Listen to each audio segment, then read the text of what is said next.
Oi, meninas, agora nós vamos para o nosso terceiro ponto do mostruário.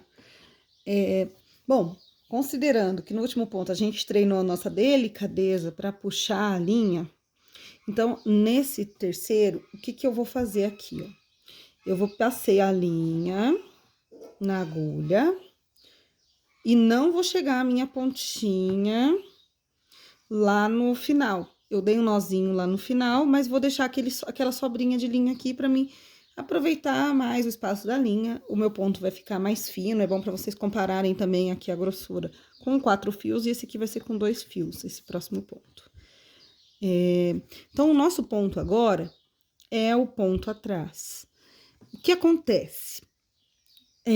Se você faz um alinhavo até o final e volta preenchendo os espaços, basicamente você tem um ponto atrás.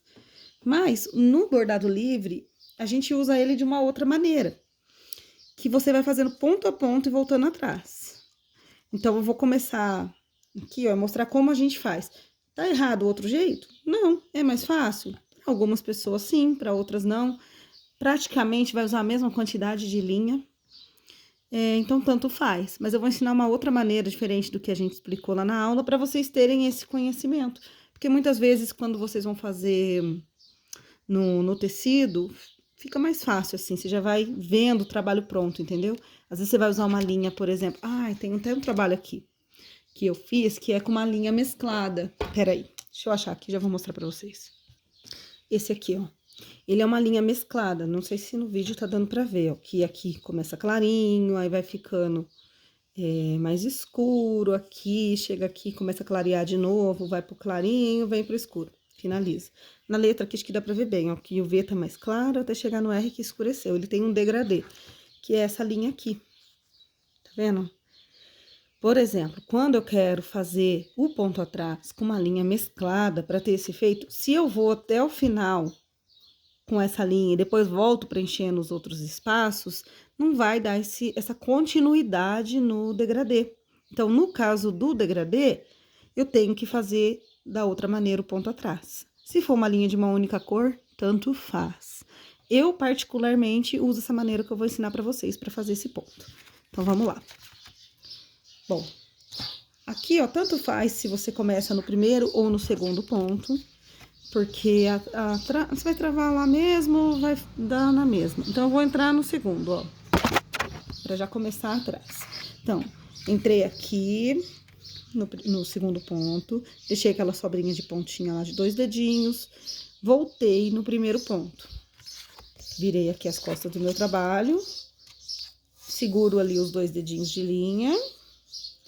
Aqui, lembrando que só tá 2 fios, eu não posso puxar com tudo, eu tenho que ir puxando devagarzinho, com delicadeza, bem a francesa, o meu trabalho, para não puxar toda a linha.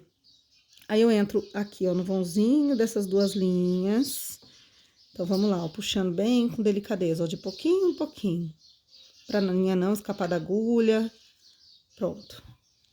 Finalizou aqui o nozinho inicial.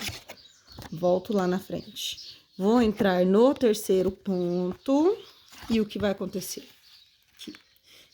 Fui puxando devagarzinho até o final, para não rasgar o papel, para ficar bem delicado. Volto no segundo ponto. Ó, aí a linha vai tendo uma continuidade. Aqui a gente tá trabalhando somente com linha reta, mas a gente também pode fazer outros formatos, né? Como naquele trabalho ali que eu mostrei pra vocês, que tem letras, tem um desenho com partes arredondadas. Aqui, ó, entrei no quarto furinho, vou puxando delicadamente até chegar no finalzinho, volto pro terceiro. Puxo lá atrás com cuidado, entro no quinto furo. Então, ó, o que acontece? É ponto atrás por quê? Porque eu vou sair no ponto da frente e vou cobrir o de trás. Sempre você vai estar voltando para trás. Posso fazer nessa direção, posso fazer no contrário também, começar aqui do final e ir voltando aqui. A ordem não importa.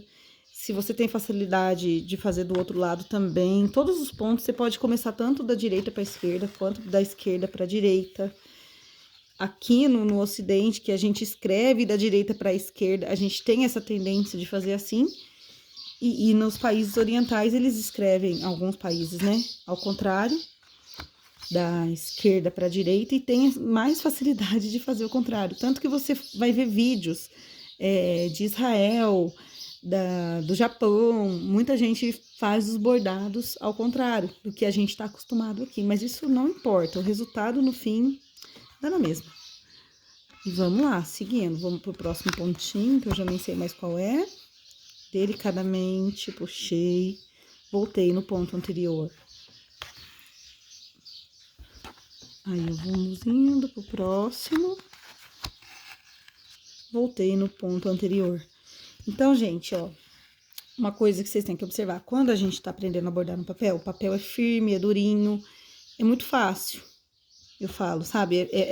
Sim, você não tem dificuldade. No tecido, quando vocês vão fazendo feltro, como vocês estavam fazendo, o feltro, principalmente porque o feltro é um tecido grosso, ele requer mais habilidade, sabe? Mais delicadeza, porque você não consegue usar, a maioria dos trabalhos são pequenos, você não consegue usar no bastidor. Então, ele fica mais molenguinho de mexer, vamos dizer assim.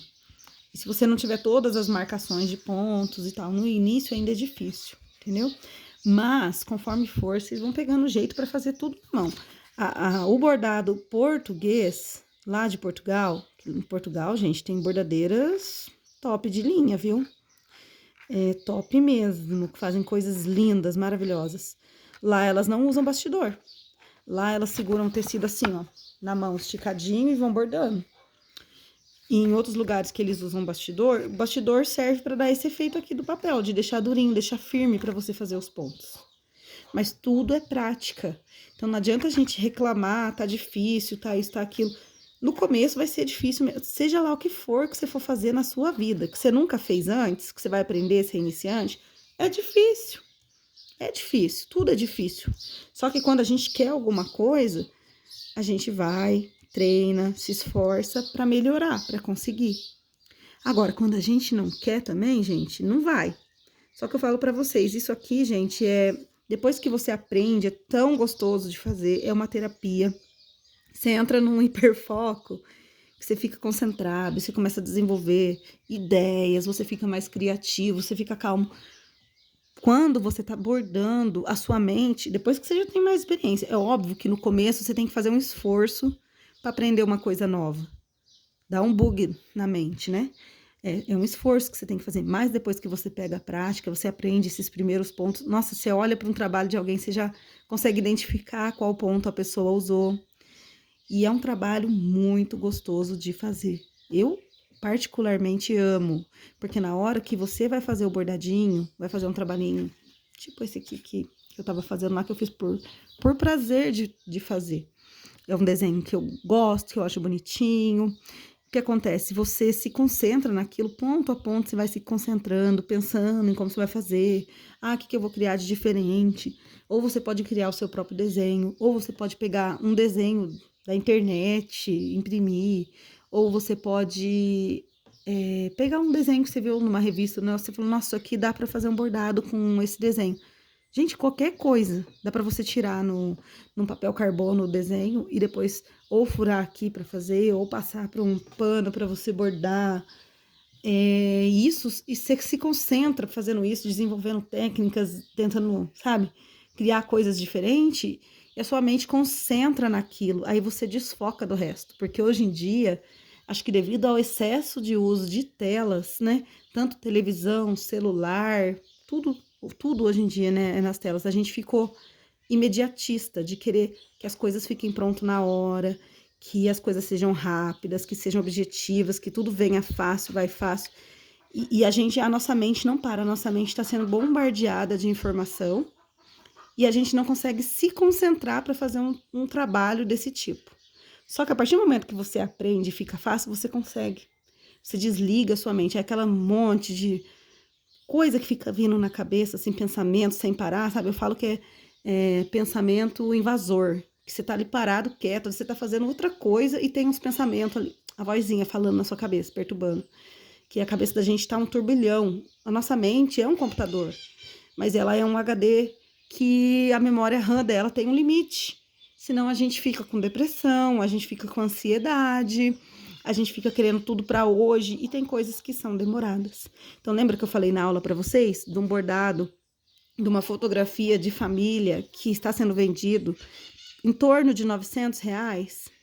Que é fácil para você fazer os seus R$ 900 hoje? Para vocês, eu acredito que não, né? Vocês ainda são jovens, são de menores, não trabalham fora, né? Mas através do bordado é. Só que esse trabalho, dependendo do tanto de detalhe, de quantas pessoas tem na fotografia, do quanto de detalhes você está colocando, ele é um trabalho demorado. Esse que foi vendido por R$ 900, ele foi feito em 30 horas. Demorou 30 horas para bordar ele. Você pode fazer aquilo fazendo, né, outras coisas ou nos seus horários livres, mas é um trabalho que demanda um certo tempo. Você tem que ter esse foco, essa concentração, esse objetivo. Você trabalhando em CLT, você não vai fazer R$ 900 em 30 horas. Dificilmente. Pode fazer, mas dificilmente. Mas através do bordado você consegue, sabe, uma coisa rápida que você faz em 5 minutos, você consegue um valor, porque é arte, gente. Não é só papel, agulha e linha. É arte, entendeu? A arte comunica, a arte encanta. E quanto mais a gente encanta, a gente também agrega valor. Viu? Então, fica com esse pensamento. Um beijo. Vamos pro próximo, no próximo vídeo.